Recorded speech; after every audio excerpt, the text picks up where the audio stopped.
Okay, to start off the clip here, first of all, it's 1-8. It's not exactly the best situation we're in. Basically, I check scoreboard, I see that basically we're half buying. Shiro is buying on op. Here's basically half buys. I see that they have a shit ton of money. I'm buying Vandal and going B. I trust my team on A. I trust that they can hold that down. Jet usually goes mid, which is a good thing. I hold down B. Jet holds down mid. It's a good system that we had. I love holding down from B, holding down to mid. It's a great spot to hold down. Not many people check this angle, especially if you have your crosshair like right there. Right, yeah, right there. That's perfect head height.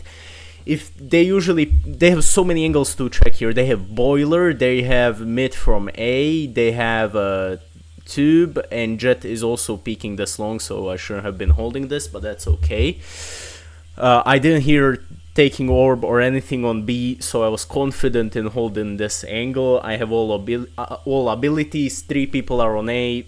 I trust in my team. I am confident that they can hold this site. Now, they see Clove on A. I instantly get the comb, Clove instantly smokes. Perfect defense, Jet is already on her way to rotate. This is perfect. This is textbook holding down site. They are 8 points, well, 7 rounds above us. They are gonna be confident, they're gonna push, they're gonna ego peek. It's good to immediately rotate. If it was 5-5, if it was middle, if we were in a tie, they could fake, they could full rush, they could do many things that would give them an advantage here. But we are very confident that they will push side. They are not very known for rotating or faking. Now, I hold a little bit more of mid just in case somebody is flanking. I don't hear anything. Jet is already on her way. I go behind. Now, Jet re-peeks mid. It's a good idea, but I wouldn't recommend it. Now, I saw Wingman run in. And I saw Shiro holding this angle, so I attempt to help him a little bit by trying to shoot the Wingman. Now, Wingman is planted behind this box right here. We cannot shoot that, unfortunately. I see Clove peek out into 3 people, so I try to come back. Unfortunately, Clove does die here. Now, I wouldn't recommend pushing them. If they are pushing hard on site, let them have sight. You should let them have sight and retake together as a team. If you attempt to hold down site, pick weird angles, give them 1v1s, they're gonna take very big advantage of that and immediately get on site, get the plant down, and you can't do anything about that. Especially, for example, Clove had a Spectre. Now, with a save, you can't do anything. You either need to rat, you need to flank, you need to play some weird angles, or you need to play with your team. Now, Clove's mistake here is that he pushed out, he didn't play with his team. That is one big thing that was an issue here. Now, the only reason I sent this fucking ability down is to slow them down.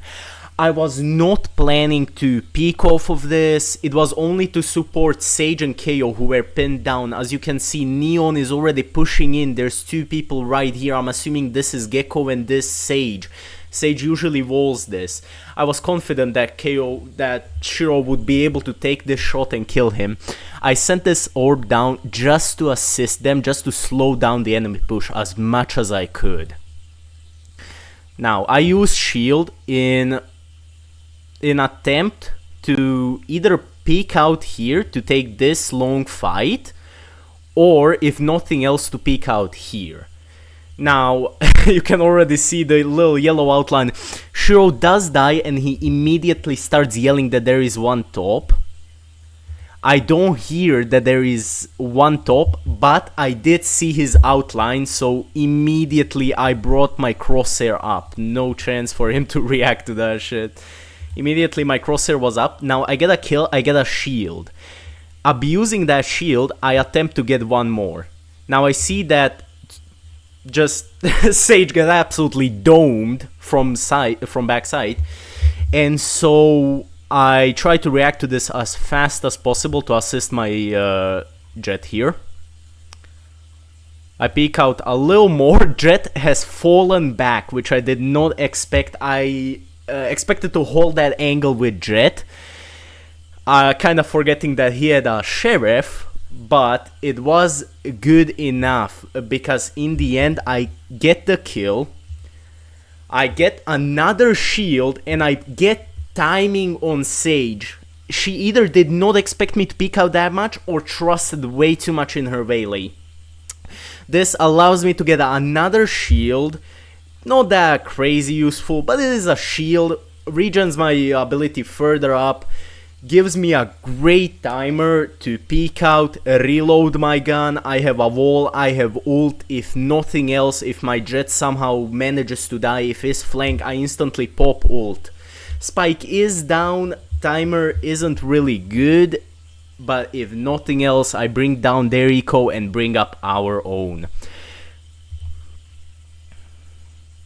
I take out angles one by one. Jet is just pushing in. I don't know what the fuck you were doing, brother. Never do this. As you can see, there's two of us together here. Just we need to play together, and in my attempt to cohere to this playing together, I peek out with him very aggressively. I see him up top, so through my head is going right now, I either go up here, jump up here, try to pick him off, try to get some timing. I either go down, peek him lower. I have shield, I have ult. I have many abilities to stop him from pushing my Jet if he wants to stick. Now, Jet should have picked up a gun and then peeked with me.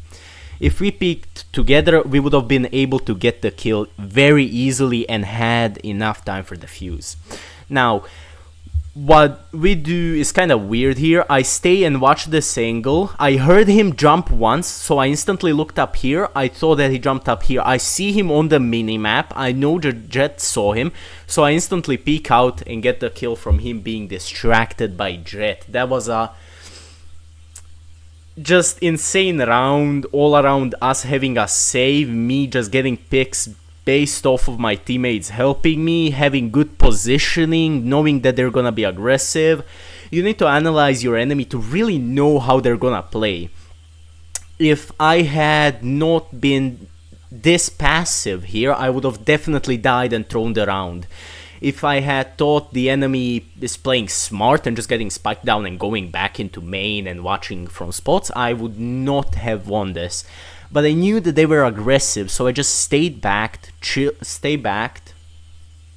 fuck am I saying? I stayed back, relaxed, and got picks. One by one, I took them down. Jet assisted me like crazy with his last kill, and that's just easy round down. Of course, I give Jet the spike defuse because he doesn't have ult, and I, of course, like a true gentleman, save Shiro's operator because it's a... I don't know why many people don't do this, but sometimes they have like a fucking Spectre or an Outlaw, and they choose to save it instead of picking up a Vandal from the ground. Now, you should always pick up the gun that is more expensive. Of course, this doesn't really apply for Judges, Odins, Ares, Bucky, but as in a main rifle such as Vandal, Phantom, Op, you should always pick it up, because even if you give it to your teammate, they can still buy you for way cheaper than as if they were buying the whole operator, or like you can throw away your Outlaw and then drop a Vandal to somebody and they can buy you an Outlaw for way cheaper. And that's it.